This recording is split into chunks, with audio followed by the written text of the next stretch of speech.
एक बूढ़ा था, उसके दो बेटे थे। प्यार से वह छोटे को छोटकू, अब बड़े को बड़कू कहता था। दोनों बड़े आलसी और निकम्मे थे।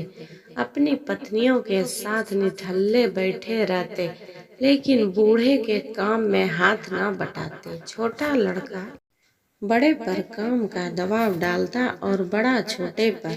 अपने बेटों की लड़ाई देख बूढ़ा बहुत दुखी था। गांव वालों ने उसे समझाया, दोनों को खेत बांट दो। अपना अपना पेट भरने के लिए उन्हें अवश्य मेहनत करनी पड़ेगी। बूढ़े ने वैसा ही किया। उसके पास एक बड़ा खेत था। उसने आधा आधा दोनों को बांट दिया। अब उनके आगे परिश्रम करने के अलावा कोई चारा ना था। बूढ़ा एक महीने छोटकू के साथ खाना खाता और एक महीने बड़कों के साथ। थोड़े दिन वे अपने बूढ़े पिता को खाना खिलाते रहे, परंतु कुछ दिनों बाद खाना परोसते समय उनकी पत्नियां नाक भौं सिकोड़ती और कहती, ऐसे कब तक खिलाओगे इस बूढ़े को? दिन भर बैठा बैठा खाट तोड़ता है और रोटियां हजम करता है।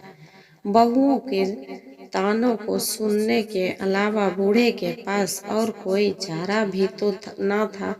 वह चुप रहकर सब सहता। एक दिन दोपहर हो गए, किसी ने उसे खाना नहीं दिया। वह भूख से बिलबिलाता हुआ बोला, खाना दे दो बहू, आज खाना नहीं बचा है, शाम को खा लेना। बहू का ऐसा रूखा जवाब सुनकर वह दूसरी बहू के पास गया, उससे खाना मांगा तो वह बोली, इस महीने बड़ी के साथ खा रहे हो, मेरी बारी तो अगले महीने आएगी। बूढ़े ने घर छोड़ने का फैसला कर लिया। गांव के कुएं पर जाकर उसने पेट भर पानी पिया और ठंडा टिकाता हुआ दूसरे गांव चला गया। लोगों का छोटा मोटा काम करके वह पेट भरने लगा। धीरे धीरे एक वर्ष बीत गए। उसे अपने बेटों का हाल जानने की उत्सुकता हुई, तो वह पुनः अपने गांव आ गया। बूढ़े को इतने दिनों बाद देखकर उसके बेटों और बहुओं को बहुत आश्चर्य हुआ।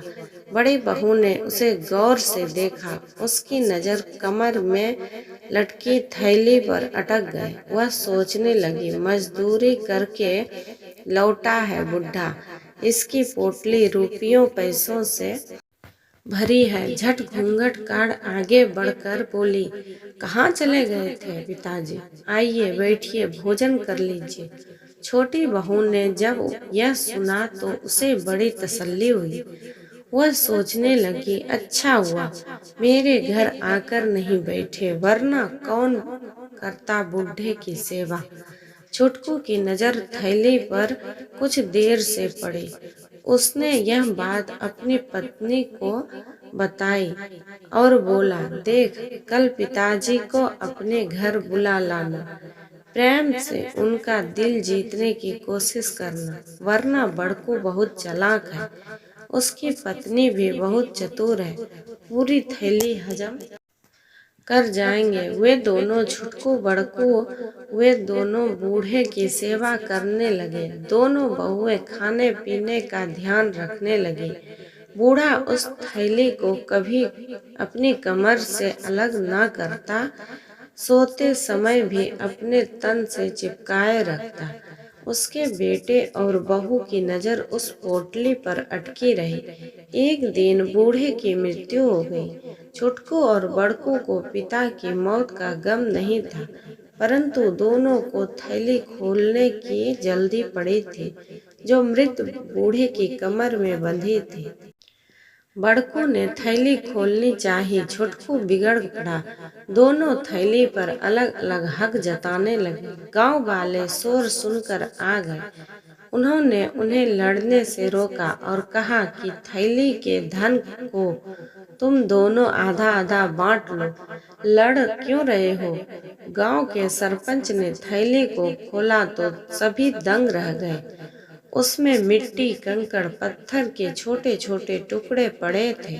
छोटकू, बड़कू एवं उनकी पत्नियां गांव बालों के सामने मुंह लटकाए खड़े थे और थैली में भरे उन कंकड़ पत्थरों को देख रहे थे। सरपंच बोला, मूर्खों, तुम्हारा पिता एक अच्छा इंसान था, परंतु तुम्हारे दुर्व्यवहार से उसे यह कपट भरी थैली बांधने को मजबूर कर दिया। तुमने जो बुरा व्यवहार उसके साथ किया था, उसका फल तुम्हें मिल गया। उठो और अपने पिता के अंतिम संस्कार की तैयारी करो।